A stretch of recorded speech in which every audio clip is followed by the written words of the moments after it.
तो आज हमें चैप्टर 9 अवकल समीकरण पढ़ना है। तो समझते हैं अवकल समीकरण है क्या और क्यों पढ़ना है हमें ये अवकल समीकरण। समझते हैं अवकल समीकरण अपने आप में क्या है। सबसे पहले तो समीकरण तो आपने पढ़ा ही होगा। समीकरण का मतलब इक्वेशन। इक्वेशन यहाँ पर इक्वल टू का साइन है उसे हम इक्वेशन बोलते हैं। फॉर एग्जांपल 10th क्लास में आपने पढ़ा है ax² + bx + c, ये द्विघात समीकरण होता है। कौन सा समीकरण है ये? द्विघात समीकरण। द्विघात समीकरण ये इसलिए है क्योंकि इसकी पावर 2 है और क्योंकि इसमें एक इक्वल का साइन भी है तो ये दर्शाता है कि ये एक इक्वेशन मतलब कि इक्वेशन है। द्विघात समीकरण इसी टाइप से एक अवकल समीकरण होता है। अब ये अवकल समीकरण क्या है? अवकलन, जैसा कि आपने पहले चैप्टर में पढ़ा होगा। अवकलन मतलब किसी फंक्शन का डेरिवेटिव। फॉर एग्जांपल मान लिया कि मैं न्यूटन का सेकंड लॉ दूं। न्यूटन का सेकंड लॉ क्या होता है? किसी वस्तु में लगाए संवेग परिवर्तन की दर या फिर किसी वस्तु में लगाया गया बल उस वस्तु में संवेग परिवर्तन की दर के समानुपाती होता है। मतलब ये है कि F समानुपाती dp/dt। संवेग मतलब p और संवेग चेंज हो रहा है टाइम के रिस्पेक्ट में और ये किसके इक्वल है? F मतलब बल के इक्वल। इसका मतलब है F इक्वल टू कितना आएगा? k dp/dt। मतलब कि यहां पर हमें p मतलब संवेग का परिवर्तन दर मिल गया और किसी भी फंक्शन में और इक्वल टू भी आ गया। किसी भी समीकरण में अगर हमें किसी फंक्शन का रेट ऑफ चेंज मिल जाए तब हम उस समीकरण को अवकल समीकरण का नाम दे देते हैं। फॉर एग्जांपल मान लिया कि मैंने यहां लिखा dy/dx + y² = x। यहां इक्वल टू का साइन है, किसी फंक्शन का डेरिवेटिव भी है और फंक्शंस भी है। इसका मतलब ये है कि ये कौन सा एक समीकरण हो गया? अवकल समीकरण। अवकल समीकरण कई टाइप्स के होते हैं, जैसे कि मैंने लिखा d2y/dx² + y² = x, ये एक अवकल समीकरण है। दूसरा लिख दूं d2y/dx² + x dy/dx + y = 0, ये भी एक अवकल समीकरण है। क्यों? क्योंकि अवकल समीकरण में यहाँ पर dy/dx हमें मिल गया, किसी फंक्शन का डेरिवेटिव y का x के रिस्पेक्ट में डेरिवेटिव मिल गया। और जहां पर जिस इक्वेशन में हमें किसी फंक्शन का डेरिवेटिव अगर मिल जाए उस फंक्शन को हम डिफरेंशियल इक्वेशन मतलब अवकल समीकरण बोलने लगते हैं। अवकल समीकरण ठीक से समझ आ रहा है? चलो आगे देखते हैं। आगे जैसे मैंने थर्ड ले लिया d2y/dx² की होल पावर 5 + x² d2y/dx² का होल स्क्वायर + y = 0, ये भी एक अवकल समीकरण है। तो ये अवकल समीकरण की कुछ टाइप है, पर इनमें 2-3 टाइप से होते हैं। 2 चीजें हमें सिखाई जाती हैं। क्या क्या? एक कोटि और एक घात। सबसे पहले अवकल समीकरण को सॉल्व करने के लिए हमें पहले उनकी कोटि और घात निकालनी पड़ेगी। 9.1 एक्सरसाइज 9.1 में हमसे पूछा जाएगा कोटि क्या है और घात क्या है। अवकल समीकरण ठीक से समझ में आ गया? अवकल समीकरण दिखते कैसे हैं? किसी फंक्शन में अगर किसी समीकरण में अगर किसी फंक्शन का डेरिवेटिव मिलता है मतलब dy/dx dp/dt ds/dx, मतलब किसी एक इंडिपेंडेंट वेरिएबल का अगर किसी डिपेंडेंट वेरिएबल के रिस्पेक्ट में डिफरेंशिएशन हमें मिल जाए तब हम उस इक्वेशन को डिफरेंशियल इक्वेशन कहेंगे। ठीक है? अब एक्सरसाइज 9.1 देखते हैं। आपकी बुक ये एनसीईआरटी है, एनसीईआरटी की बुक, यहाँ चैप्टर 9 अवकल समीकरण, इसी चैप्टर को हम स्टडी करने वाले हैं। तो यहाँ इसकी एक्सरसाइज 9.1 देखते हैं। 9.1 में क्या है लिखा है? 1 से 10 तक के प्रश्न में प्रत्येक अवकल समीकरण की कोटि और घात ज्ञात कीजिए। मतलब अवकल समीकरण में हमें कोटि और घात बतानी होगी। अब समझिए इसे क्या होता है, कोटि क्या है और घात क्या है। मतलब ऑर्डर और पावर। ऑर्डर और पावर, किसी डिफरेंशियल इक्वेशन का ऑर्डर मतलब कोटि कितनी है ये हम कैसे पता करेंगे और घात कितनी है ये कैसे पता करेंगे। चलो समझते हैं ऐसे। तो ये समझते हैं कि कोटि और घात क्या होती है। किसी भी अवकल समीकरण की कोटि और घात हम कैसे पता करते हैं कि इसकी कोटि कितनी होगी और घात कितनी होगी। बोर्ड एग्जाम में इसका क्वेश्चन आता है। तो चलिए समझते हैं ऐसे। किसी अवकल समीकरण की कोटि, पहले कोटि के बारे में बात करते हैं। कोटि का मतलब है यहाँ पर हम कितनी बार किसी फंक्शन को डिफरेंशिएट किए होंगे कि जिसका डिफरेंशिएट यहाँ पर dy by dx के फॉर्म में लिखा हुआ है, उसी को हम उसका ऑर्डर कहते हैं। फॉर एग्जांपल मान लिया कि मैंने y इक्वल टू लिखा x4 + 5x³ + 3x + 1। अगर मैं इसका डिफरेंशिएट करूं विद रिस्पेक्ट टू x तो ये आएगा dy by dx equal to y की पावर 4 का कितना आएगा 4x³ प्लस x³ का कितना आ जाएगा 5 3 = 15x² प्लस 3। ये आ गया फर्स्ट ऑर्डर का डेरिवेटिव। इस फंक्शन का प्रथम कोटि का अवकलज ये है। अब अगर मैं इसका दोबारा डेरिवेटिव कर दूं x के रिस्पेक्ट में, तब जो निकल के आएगा वो हम द्वितीय कोटि का अवकलज कहेंगे, डबल डेरिवेटिव। तो ये हो जाएगा, अगर मैं अगेन डिफरेंशिएट करूं विद रिस्पेक्ट टू x तो ये हो जाएगा dy by dx equal to 4x³ का 3x²। तो 4 3 = 12x² प्लस 15 2 = 30x। ये इसका डबल डेरिवेटिव आएगा। डबल डेरिवेटिव मतलब d²y/dx²। इसे हम y डबल डैश बोलेंगे। अब इसे भी रिप्रेजेंट करने का एक तरीका है, जैसे y और y का डेरिवेटिव x के रिस्पेक्ट में मतलब dy/dx को हम y डैश से रिप्रेजेंट करेंगे। और जैसे इसका दोबारा डिफरेंशिएट करेंगे तो d²y/dx² y डबल डैश से होगा। और ऐसे जितनी बार डिफरेंशिएट करते जाएंगे उतना लिख पाएंगे हम। यहाँ जैसे कि मान लिया मैंने n फॉर्म में रिस्पेक्ट n के रिस्पेक्ट में किया या फिर n टाइम रिस्पेक्ट में किया तो ये हो जाएगा dny/dxn। तो ये इसका n कोटि का अवकलज है। अब कितनी कोटि का अवकलज है ये हम कैसे पता करेंगे। अगर यहाँ देखें तो यहाँ d की पावर कितनी है 1, तो ये कौन सा है प्रथम कोटि का है। और अगर यहाँ देखें तो यहाँ कितना है पावर 2 है, मतलब यहाँ द्वितीय कोटि का अवकलज है और ये n कोटि का अवकलज है। तो क्या हम ये नहीं कह सकते कि किसी अवकल समीकरण में अगर सबसे ज्यादा बार जहाँ डेरिवेटिव हुआ हो वही इसकी कोटि होगी। हाँ कैसे, यहाँ पर 2 बार डेरिवेटिव हुआ है और यहाँ पर भी 2 बार डेरिवेटिव है, तो इसकी कोटि हम कह सकते हैं कि इसकी कोटि कितनी होगी 2 होगी। अभी हम कोटि के बारे में बात कर रहे हैं और घात क्या होती है अब समझते हैं। यहाँ कुछ अवकल समीकरण दिए हुए हैं जिसकी हमें कोटि और घात बतानी है। तो चलिए डिफाइन करते हैं कि कोटि और घात हम कैसे पता करते हैं किसी अवकल समीकरण। तो यहाँ इस अवकल समीकरण में लिखा है x² + 5x dy/dx + y² = 0। यहाँ dy/dx से हमें पता लग सकता है कि ये कितनी कोटि का अवकलज है। dy/dx मतलब कौन सा है प्रथम कोटि का अवकलज। तो इसकी कोटि कितनी हो जाएगी 2, 1। कोटि कितनी हो जाएगी 1, क्योंकि ये प्रथम कोटि का अवकलज है। यहाँ dy/dx लिखा है। अगर d²y/dx² होता या dqy/dx³ होता तो उसकी पावर कोटि 2 या 3 होती, पर यहाँ dy/dx है, इसका मतलब ये है कि इसकी कोटि कितनी है 1। इस वाले में हमें मोस्ट डिफरेंशिएट देखना है कि ज्यादा से ज्यादा कितनी बार डिफरेंशिएट हुआ है। यहाँ डिफरेंशिएट कितनी बार हुआ है 1 बार, और उसके बाद यहाँ कितनी बार हुआ है 2 बार। तो यहाँ ज्यादा से ज्यादा 1 बार ज्यादा है कि 2 बार, 2 बार, इसीलिए हम इसकी कोटि कितनी लिखेंगे 2। थर्ड वाले क्वेश्चन में यहाँ कोटि सबसे पहले क्या है 2, d²y/dx²। तो यहाँ कोटि कितनी है अभी 2 है।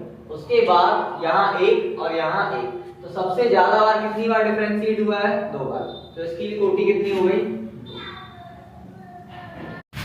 क्वेश्चन 4 यहाँ लिखा है dy/dx का whole square plus sin x plus y equal to 0। यहाँ dy/dx प्रथम कोटि का अवकलज, जहां हमने केवल एक बार ही डेरिवेटिव किया हुआ, तो इसका कोटि भी कितना हो जाएगा 1। यहाँ मैंने बताया अगर dy अपॉन dx है तो हम इसे y डैश लिखेंगे, और अगर ds square y upon dx square है तो y डबल डैश। ऐसे जितनी बार डिफरेंशिएट किया होगा, मतलब जितनी कोटि का अवकलज होगा y में उतने डैश आ जाएंगे। अगर प्रथम कोटि का अवकलज है तो 1 डैश आएगा, अगर द्वितीय कोटि का अवकलज है तो 2 डैश, अगर तृतीय कोटि का अवकलज है तो 3 डैश। ऐसे जितनी कोटि का अवकलज होगा उतने डैश आएंगे। यहाँ सबसे ज्यादा डैश कहाँ है y के, ये y ट्रिपल डैश। अगर y ट्रिपल डैश है इसका मतलब क्या है, d cube y upon dx cube. इसका मतलब ये है कि ये तीसरी कोटि का अवकलज है, तो इसकी भी कोटि हो जाएगी 3। इस वाले में समझते हैं। यहाँ dy upon dx 1 plus dy upon dx, dy upon dx, dy upon dx, यहाँ भी कोटि कितनी हो जाएगी 1, क्योंकि यहाँ केवल प्रथम कोटि का अवकलज है, तो कोटि यहाँ हो जाएगी 1। अब चर्चा करते हैं घात समीकरण की कोटि कैसे निकालते हैं। अब चलिए घात देखते हैं, घात क्या होती है। किसी अवकल समीकरण की घात उस अवकल समीकरण में कोटि की घात कहलाती है। जैसे कि यहाँ लिखा है dy अपॉन dx की कोटि कितनी है 1। इस वाले dy अपॉन dx की पावर कितनी है, जितनी भी इसकी पावर होगी वही इसकी घात कहलाएगी। जैसे कि यहाँ पर इसकी पावर कितनी थी 1, इसकी होल पावर है 1, तो इस अवकल समीकरण की घात हो जाएगी 1। दूसरे वाले क्वेश्चन में यहाँ पर सबसे ज्यादा बार डेरिवेटिव कितना आया था, d square y upon dx square, इसकी कोटि कितनी थी 2। तो यहाँ पर घात कितनी हो जाएगी, कोटि की घात, कोटि की घात कितनी है 2, तो यहाँ पर घात हो जाएगी 2। थर्ड क्वेश्चन में लिखा है d square y upon dx square का whole power 5 sin x plus sin dy upon dx plus dy upon dx का होल क्यूब।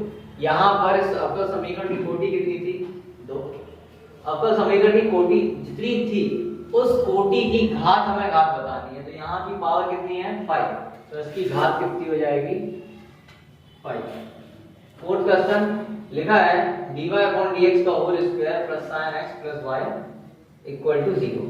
तो इसमें अवकल समीकरण की कोटि थी 1 और कोटि की पावर यहाँ है 2, तो यहाँ इसकी घात भी हो जाएगी 2। फिफ्थ क्वेश्चन में y ट्रिपल डैश का whole cube plus x y double dash, यहाँ y डैश। ज्यादा से ज्यादा बार कितनी बार डेरिवेटिव हुआ है 3 बार, क्योंकि वहाँ y ट्रिपल डैश है। और y ट्रिपल डैश की पावर कितनी है, y ट्रिपल डैश की पावर है 3। इसका मतलब है y ट्रिपल डैश की घात 3 है, तो इसका इस अवकल समीकरण की घात भी कितनी होगी 3, तो इसकी भी घात आ गई। इस वाले क्वेश्चन को समझते हैं। यहाँ लिखा है dy अपॉन dx का whole power 5/2 root of 1 equal to root of 1 plus dy upon dx का होल स्क्वायर। तो किसी अवकल समीकरण की हम कोटि तो डायरेक्ट ये देख के बता सकते हैं कि ये अवकल समीकरण किसी समीकरण को कितनी बार डिफरेंशिएट किया होगा, उसको देख के पता लगा सकते हैं कोटि। पर घात पता लगाने के लिए हमें सबसे पहले जितने भी अवकल समीकरण में कंपोनेंट है उन सब की पावर एक नेचुरल नंबर होनी चाहिए, एक पूर्णांक होनी चाहिए। तो यहाँ dy अपॉन dx की होल पावर 5/2 है, जो कि 5/2 नेचुरल नंबर नहीं है, तो हमें पहले चेंज करना पड़ेगा ऐसे नेचुरल नंबर में। तो चलो पहले नेचुरल नंबर में चेंज कर लेते हैं। यहाँ लिखा है dy अपॉन dx का whole power 5/2 equal to under root 1 plus dy upon dx का होल स्क्वायर। सबसे पहले हमें इसे पूर्णांक के फॉर्म में चेंज करना पड़ेगा। पूर्णांक में चेंज करने के लिए हम दोनों पक्षों का वर्ग करेंगे। अगर हमने वर्क किया तो आगे dy अपॉन dx का होल पावर 5/2 का whole square equal to root of 1 plus dy upon dx का होल स्क्वायर का होल स्क्वायर। स्क्वायर से ये रूट कैंसिल हो जाएगा, यहाँ स्क्वायर से ये वाला रूट कैंसिल हो जाएगा। रूट मतलब पावर 1/2, यहाँ 1/2 से 2 कैंसिल हो जाएगा, यहाँ स्क्वायर से रूट कैंसिल हो जाएगा, तो ये बचेगा dy अपॉन dx का whole power 5 equal to 1 plus dy upon dx का होल स्क्वायर। अब ये अवकल समीकरण अपने जनरल फॉर्म में है, तब हम बता सकते हैं कि इस अवकल समीकरण में इसकी घात कितनी होगी। कोटि कितनी है यहाँ 1, क्यों, क्योंकि यहाँ पर प्रथम कोटि के अवकलज नहीं है। इसकी घात कितनी है, यहाँ पर घात देखो कितनी है 5 और यहाँ कितनी है 2, तो हमें ज्यादा से ज्यादा वाली देखनी, तो इसकी घात कितनी हो जाएगी 5। तो इसकी घात हो जाएगी 5। तो ये कुछ अवकल समीकरण है जिसमें कोटि और घात हमने कैसे पता किया इस एक्सरसाइज में हमने समझा। तो चलिए इसके बाद एनसीईआरटी का चैप्टर 9 स्टार्ट करते हैं। चलिए स्टार्ट करते हैं एक्सरसाइज 9.1। तो इस 9.1 में हमसे कहा गया है अवकल समीकरणों की कोटि व घात ज्ञात कीजिए। तो इसके पहले मैंने बताया कि किसी अवकल समीकरण की कोटि और घात कैसे पता करें। पहला क्वेश्चन है d4y/dx4 प्लस sin y का होल dqy/dx3। क्यों ऐसा इसलिए कह रहे हैं कि y ट्रिपल डैश का मतलब होता है dqy/dx3।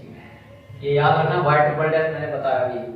तो इसमें सबसे पहले कोटि कितनी हो जाएगी, ज्यादा से ज्यादा बार कितनी बार डिफरेंशिएट किया है हमने अवकल समीकरण को, तो क्या है 4। और बात आती है अगर घात की, तो घात अभी वैसे तो मैं कहूं कि यहाँ पर कोटि की घात कितनी है, जितनी होती है वही घात कहलाती है। जैसे कि यहाँ कितना लिखा d4y/dx4, तो इसकी घात कितनी होनी चाहिए थी 1। पर अगर कभी भी किसी इनवर्स ट्रिग्नोमेट्रिक फॉर्म के सम में किसी फंक्शन का डेरिवेटिव आ जाए, मतलब कि dy/dx आ जाए sin cos tan cos x sec cot trigonometric form के साथ, तब हम उसकी घात को अपरिभाषित लिख देते हैं। तो इसकी घात कितनी होगी अपरिभाषित। इसकी घात अपरिभाषित क्यों? क्योंकि कभी भी किसी ट्रिग्नोमेट्रिक फॉर्म के साथ किसी फंक्शन का अवकलन मिल जाए तब हम उसकी घात को अपरिभाषित ही कहेंगे।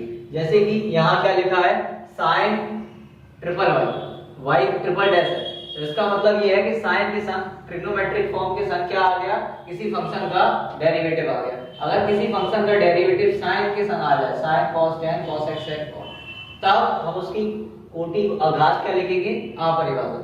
और कोटि तो वही रहेगी जो मोस्टली डिफरेंशिएट किया गया है। यहाँ पर मोस्टली डिफरेंशिएट कितनी बार है 4 बार, तो इसकी कोटि तो 4 ही रहेगी पर घात कितनी रहेगी अपरिभाषित। दूसरा क्वेश्चन देखो, दूसरा क्वेश्चन में लिखा है y dash plus 5 dy y dash मतलब dy/dx plus 5y equal to 0। तो यहाँ ज्यादा से ज्यादा कितनी बार डिफरेंशिएट हुआ है 1 बार, तो इसकी कोटि हो जाएगी 1।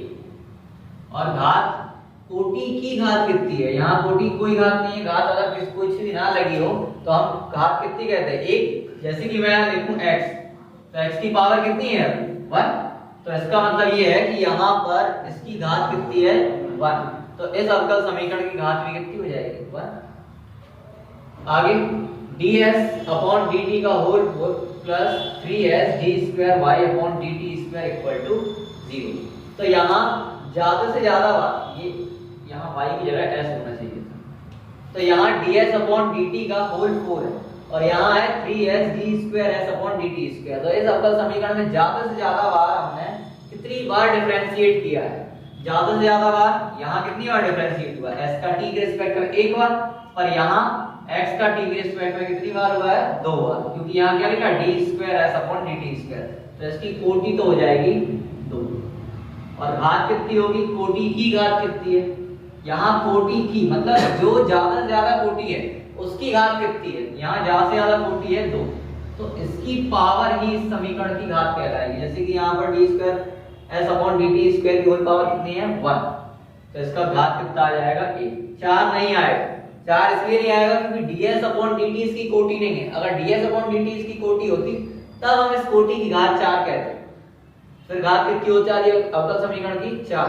पर यहाँ d2s/dt² इसकी कोटि है, मतलब कोटि कितनी है 2, इसीलिए इसकी घात कितनी कहलाएगी 1। फोर्थ क्वेश्चन देखो, यहाँ ज्यादा से ज्यादा कितनी बार डिफरेंशिएट हुआ है 2 बार, तो इसकी कोटि हो जाएगी 2। और घात फर्स्ट क्वेश्चन में ही बताया था, घात अगर ट्रिग्नोमेट्रिक फॉर्म के संग dy/dx आ जाए या d2y/dx², तब हम उसकी घात को क्या कहते हैं अपरिभाषित। यहाँ dy/dx आया cos के संग, तो यहाँ घात कितनी हो जाएगी अपरिभाषित। आगे लिखा है dy/d2y/dx² equal to cos 3x plus sin 3x। cos 3x plus sin 3x क्या साइन और कॉस के संग मतलब ट्रिग्नोमेट्रिक फॉर्म के संग किसी फंक्शन का डेरिवेटिव है इस समीकरण में? नहीं, इस अवकल समीकरण में किसी फंक्शन का डेरिवेटिव नहीं है।